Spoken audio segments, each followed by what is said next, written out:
Salam əziz izləyicilər, sizinlə BSP Learn Up MMC-nin təsisçisi və icraçı direktoru Bağırov Süleymandır.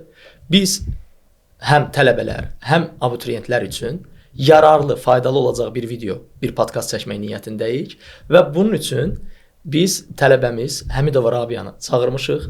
Onun yığdığı bal haqqında, ümumiyyətlə imtahana hazırlığı haqqında danışacağıq və ümidvaram ki, onun məsləhətləri sizlərə yararlı olacaq. Həmçinin tələbələrə də yararlı olacaq ki, yəni yeni gələcəkdə daxil olmuş tələbələr hansı istiqamətdə yön almalıdırlar.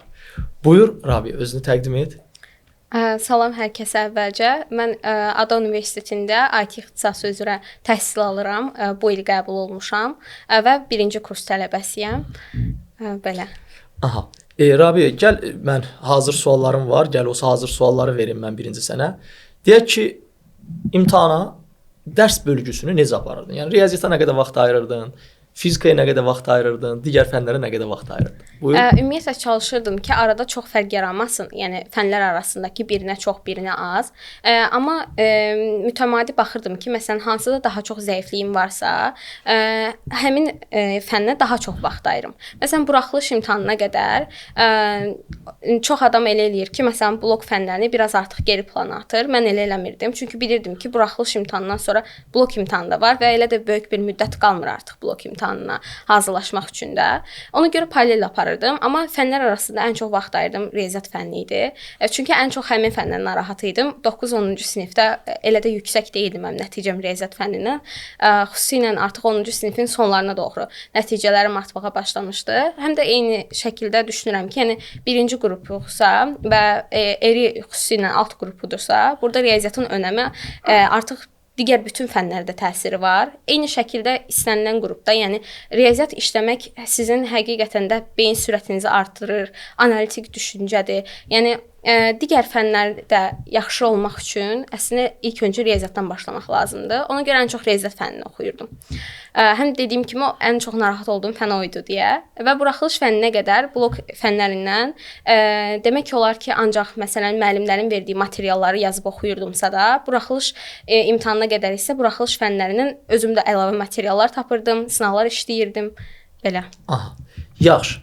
İndi tələbələrin əsas problemlərindən biri yuxu rejimin necə idi? Ümumiyyətlə yatırdınmı, yoxsa elə bütün günü oxuyurdun? Yəni normadan az yatırdım. Məsələn 5 saat, 6 saat. 6 saat mənim üçün maksimal bir yuxu idi da, yəni imtahana qədər. Çünki hardasa mənim oxumağım gəlib çatırdı bir 13-14 saata. Çünki yəni oxuduqca həqiqətən oxumaq istəyirdim və ən əla, ən mükəmməl halına gətirənə qədər də dayanmaq istəmirdim də. Öz üzərimdə həmişə daim çalışırdım. Ən çox vaxtımı da mənim sınavlar işləməyə ayırırdım. Çünki mən biraz həyəcanla mübarizədə biraz zəifəm imtahanlarda.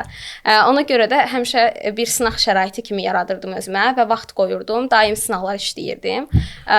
Və oradan necə deyərlər, artıq hər fəndən ən azından bir 95% keçənə qədər dayanmadan işləyirdim. Aha. Qeyd edim ki, Rabiya bizdə 100-dən 100 yığıb riyaziyyatdan və bir şeyi vurğulayım uşaqlar. Yəni mənim baxış açımdan yuxu rejimi çox önəmlidir. Düzdür, bizdə uşaqların, əksər yaxşı oxuyan uşaqlarımız daha az yatır. Eləsi var 4 saat, eləsi var 5 saat yatır. Amma mən məsləhət görmürəm. Mən 7-8 saatı həmişə uşaqlara məsləhət görürəm ki, bu 7-8 saat yatılmalıdır. Hətta ola bilər ki, müəlliminiz əzazildir, deyib ki, öldürəcəm sizi, dərsi oxu. Ancaq yuxunun vaxtı gəldisə, bu yatılmalıdır. Mənə görə sağlamlıq sizin nəticənizdən daha önəmlidir. Yəni, bu günləri biz 700 bal yığıb sağlamlığımıza müəyyən bir zərər vuracaqsa, olsun 650, amma zərərsiz çıxaq. Amma daha 350 olmasın da, 350 olsa zərər də vursaq olar. Aha, deyək ki, buraxılış imtahanına az qalmış. Blok fənlərini dayandırdın, yoxsa elə sona qədər davam elədin? Sona qədər davam eləmişdim. Buraxılış imtahanına sadəcə bir həftə qalmış artıq dayandırmışdım blok fənlərə getməyə ki, bu qədər. Amma məsələn son bir ay qalmış elələri var, dayandırırlar. Son 2 həftə qalmış. Yox, mən son bir həftəyə qədər bütün blok fənlərindən də hazırlığa getməyə davam eləyirdim. Aha. Yaxşı. Bəs sosial mediadan istifadə edirdinmi, yoxsa yox? Telefondan istifadə edirdin, yoxsa yox? Mən əslində 11-ci sinifə qədər ümumiyyətlə heç sosial mediadan istifadə eləməmişəm. Amma 11-ci sinifdə çox insanda tərsinə olur 11-ci sinifdə dayandırırım. Mən 11-ci sinifdə sosial mediadan istifadə etməyə başlamışdım. Amma məsələn günlük 2 saatı heç vaxt keçməyib. Aha. Uşaqlar, mənə görə də sosial mediadan istifadə etmək olarmı? Olar. Ancaq yəni bu da mənim öz açımdan dediyim məsləhətdir ki, mümkün qədər az. Bu hətta mənə görə 1 saatı aşmamalıdır gündəlik. Amma indi tələbəmizdə 2 saatı aşmağına rəğmən 2 saata yaxın oldu onlara. Neçə bal yığmışdıq ümumi? 670 bal. 670 bal yığıb və hansı universitetdə? ADA Universitetinin dövlət sifarişi əsasında oxuyur. Aha, yəni gördüyünüz kimi hətta gündəlik 2 saat sosial mediaya ayırmaqla belə 670 yığmaq olar, amma sözsüz ki, bir daha təkrarlayıram. Bu çəkilən əziyyətin bəhrəsidir. Yəni uşaqlar çox oxuyublar, çox əziyyət çəkiblər. Ancaq soruşursunuz ki, da 670-dən yuxarı da yığmaq olardı. Deməli, mənə görə olsaydı yuxu rejiminə daha çox riayət edib o sosial medianı azaltmaq olardı. Yaxşı. Deyək ki, son həftə intensivliyini artırdın, yoxsa elə eyni intensivlikdə davam elədin. Nə etdin? Ümumiyyətlə nəticələr necə dəyişdi son aydan sonra? Son ay hazırlığında ya son həftə hazırlıqlarında? Yəni əslində məndə ümumiyyətlə 11-ci sinifdən ta imtahanlara qədər stabil irəliləyib. Yəni hər birindən 95-100 bal arası olurdu fənlərdən. Yəni faizlə də belə blok imtahanlarına da baxdıqda, son 1 ay müddətində isə artıq yeni bir dərs oxuyum, yeni bir şey təkrar eləyim. Artıq bunları yəni örtüb qoymuşdum, necə deyirlər, qırağa qayda kitablarını. Sadəcə sınaq işləyirdim.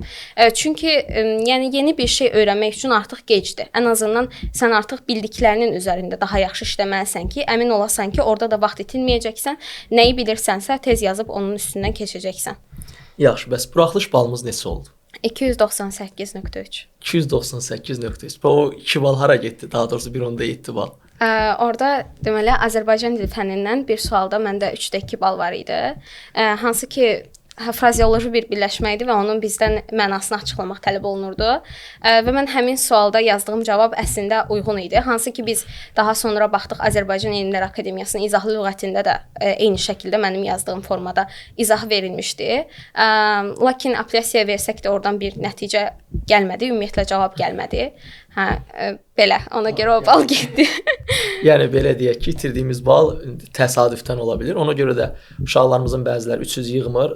Məncə yenə də peşman olmasınlar ki, 300 yığmadılar, təəssüfsüz keçirməsinlər. Yəni 298 və 300, ya 295 və 300 arasında mən elə bir böyük fərq görmürəm. Hamısı üçün belə deyək ki, bizim üçün əzizdir. Nəinki buraxılışdan 100 bal yığanlar da bizim üçün əzizdir, amma yaxşı olar ki 250 plus olsun. Və mən də bu məqamda istəyirəm hal-hazırdakı abituriyentlərdə məsləhət onu bildirim ki, yəni ora artıq ilişib qalmayın, onu fikirləşə qalmayın. Çünki 1.7 bal hal-hazırda mən öz-özümə deyəndə o qədər də güclü bir bal deyil də, yəni itki deyil. Amma mən həmin vaxt onun üçün çox belə pis olmuşdum ki, nəyə görə mən orada 1.7 bal itirməliyəm, kaş 300 olsaydı deyə. Və buraxılış imtahanından artıq cavablar çıxandan sonra hardasa bir ay o mənə təsir eləmişdi blok fənlərimə hazırlaşmağıma. Motivasiyam düşmüşdü. Ona görə məsləhətim odur ki, motivasiyanızı heç vaxt salmayın. Bəlkə daha da yaxşı edəcəksiniz və buraxılışda itirdiyinizin 2-3 qatını blok imtahanında onu geri qaytara bilərsiniz. Yaxşı, bəs sınaqlara gedirdik də indi. Müxtəlif sınaqlar həm müəllimlər keçirirdi, həm biz keçirirdik, həm OTK, güvən və sair sınaqlar. O sınaqlarla qəbul nəticəsi arasında fərq oldu mu, yoxsa yox? Ümumiyyətlə sınaqlarla əvvəlcədən bilirdinmi nə qədər bal yığacaqsan? Təqribə artıq bilirdim. Hardasa belə deyim, 10-cu sinifdə yığdığım sınaq imtahanlarından balla 11-ci sinifdə çox böyük bir fərq var idi. Yəni 10-cu sinifdə daha aşağı idi nəticələrim. Amma 11-ci sinifdə artıq hal-hazırda topladığım bala çox yaxın ballar idilər. Yəni ən aşağısı məndə olmuşdu hardasa 285. Və güvən yox, OTK sınaqlarına gedirdim. Çünki elə bilirəm ki, OTK sınaqları imtahanlara, dimin imtahanlarına daha yaxındılar. Və bir də ki, Süleyman müəllimin hazırladığı sınaqlar, hansı ki, blok fənlərinin hər üçündən də müəllimin hazırladığı sınaqlardan istifadə edirdim. Həqiqətən də orada bəzi proqnoz suallar var idi ki, mən imtahana gedəndə həmin suallarla qarşılaşdım. Bir neçə rəqəm fərqliliyi ilə sadəcə. Biz qeyd eləyək ki, sonda isbat sualını demək olar ki, eynisini demişdik. İkinci mərhələdə isbat sualı. İsbat sualı 24 saat qala, amma hər halda. Yaxşı, bəs imtahanda ümumiyyətlə həm buraxılışda, həm qəbulda birinci hansı fəndən başladın? Vaxt bölgüsünü necə elədin? Saat aparmışdın, yoxsa nə elədin orada? Bu haqda məlumat ver. Saat aparmışdım, saata baxırdım və mən əvvəlcə başlamışdım ingilis dili fənnindən. Buraxılışda çox bir problemim yox idi. Hansı ki 3 fənni də demək olar ki, eyni səviyyədə bilirdim. Ona görə elə demək olar kitabçada hansı ardıcıllıqla idisə o cürdə irəliləyirdim. İngilis dilini birinci yazdım. Sonra Azərbaycan dili, qrammatika və mətnlərdən birini. Amma mətnlər göz yorur, insanı darıxdırır bəzən. Ona görə mətnin ikincisini həmişə mən saxlayırdım sona. Yəni birini işləyirdim, sonra keçirdim riyaziyyata. Onu tamamlayandan sonra qayıdıb ikinci mətni işləyirdim. Blok imtahanında isə səhv eləmirəmsə riyaziyyat fənnindən başlamışdım, sonra fizika, ən sonuna isə informatikanı saxlamışdım. Ümumiyyətlə birinci ya riyaziyyat ya fizikadan başlayırdım. Bu da belə bir yol idi ki, yəni çünki o hər iki fənn 150 bal verir, informatika isə 100 bal. Ona görə daha yuxarı bal verəndən başlayırdım. Rabia öz belə deyək ki, təcrübəsini bölüşdü. Mən də öz təcrübəmi deyim ki, bəlkə uşaqlara yararlı oldu. Mən belə bir prinsiplə işləyirəm ki, birinci ən yaxşı bildiyindən başla, ikinci pis bildiyini yaz, üçüncü ortanı. Bunun da bir məntiqi əsası var. Məntiqi əsas nədir? Mən birinci yaxşı biləndən başlayırsan ki, istər-istəməz imtahanda əgər birinci dəfəsənsə, həyəcanın var və bu həyəcanı yox eləmək lazımdır. Necə yox eləyə bilərsən? Yaxşı bildiyin fəndən başlayırsan, görürsən ki, yazırsan və bu həyəcan asta-asta yox olur. Qeyd edim ki, hətta yaxşı fəndən başlayanda belə ilk bir neçə dəqiqədə ola bilər ki, test vərəqini açasan deyəsən, ay Allah, mən bunların heç birini keçməmişəm. Yəni belə bir təəssürat ola bilər. İndi Rabi'dən də soruşarıq görə elə bir təəssürat olub yoxsa yox. Və ardınca əgər yaxşı bilən fəndən başlamısansa, həll eləyəcəksən, özünə arxayınlıq gələcək və davam eləyəcəksən. Bəs o vərəqə ilk dəfə açanda elə bir təəssürat yarandımı ki, sən bunları heç birini keçməmisən, yoxsa elə rahat-rahat başladın? Yox, ümumiyyətlə mən həyəcanlı bir insanam deyə. O həyəcan mənim üçün artıq normal bir hal idi. Ona fikir vermirdim. Amma belə açanda, ay mən bunu bilmirəm və s. belə şeylər olmamışdı. Aha, qorxu olmamış. Bir tək blok imtahanında ilk mərhələdə isbat sualında biraz çaşqınlıq yaşamışdım. Düşünürdüm ki, heç oradan ümumiyyətlə bal qazana bilməyəcəm. Amma elə olmadı. Yəni 150-dən 147 bal oldu. Məncə birinci qruplar üçün bu da yararlı bir sual olar. Bəs bu isbatları necə öyrənsin bu uşaqlar? Necə eləsin ki, nəticə göstərə bilsin? Yəni ümumiyyətlə isbatları kənara qoysaq, siz tutaq ki, heç birinci qrup deyilsiniz, heç sizə isbat da düşməyəcək. Amma düsturları əzbərləyəndə siz həyəcanlı olub, onu imtahanda unuda bilərsiniz həmin düstur necə idi, ya bir bölmə yerinə vurma yazarsınız, bu artıq çox böyük bir şey dəyişər. Amma çıxarışla biləndə, siz lazım gələndə siz onu imtahanda da həmin o düsturu çıxarıb yaza bilərsiniz. Və məndə ümumiyyətlə elə bir xassiyyət var ki, mən nəyin hardan gəldiyini bilmədən o şeyi öyrənə bilmirdim, dərk eləyə bilmirdim. Həmişə bir sual işarəsi yaranırdı ağlımda. Ona görə də heç isbat sualının olduğunu bilməsəm belə, tutaq ki, 10-cu sinifdə, olsun 9-cu sinifin özündə heç onda bilmirdim ki, mən birinci qrupa hazırlaşacağam. Onda belə mən riyaziyyat oxuyanda istəyirdim öyrənim ki, görüm bu hardan gəldi, bu necə oldu deyə. Yəni bu şəkildə öyrənsəz, həm bu təkcə isbat sualında yox, digər suallarda da sizə yardımcı olacaq.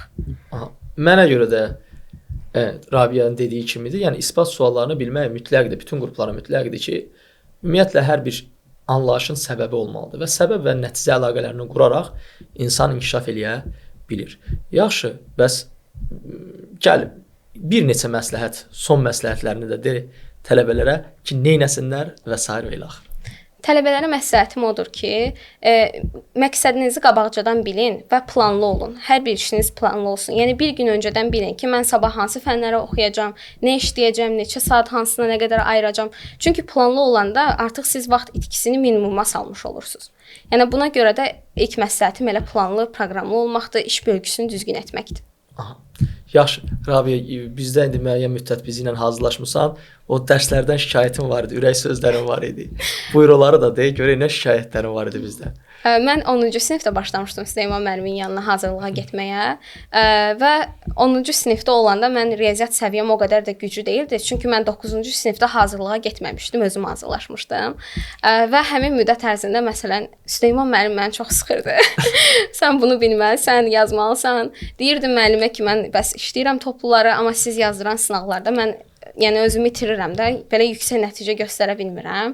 Və müəllim də çözümü həmişə məni belə lövhəyə çıxartdırırdı. Ancaq sualları mənə işlədirdi. Deyirdi, bunları izah ver. İzah verdikcə yaxşı qalacaq artıq sənin ağlında. Biraz 10-cu sinifdə məni həyəcanlandırırdı, sıxırdı. Amma 11-ci sinifdə artıq özüm rahat idim. Yəni gördüyünüz kimi arada yaxşı oxuyan tələbələri sıxmaq lazımdır ki, nəticəsi daha yaxşı olsun. Uğurlar tələbələr. Ümidvaram ki, yararlı oldu.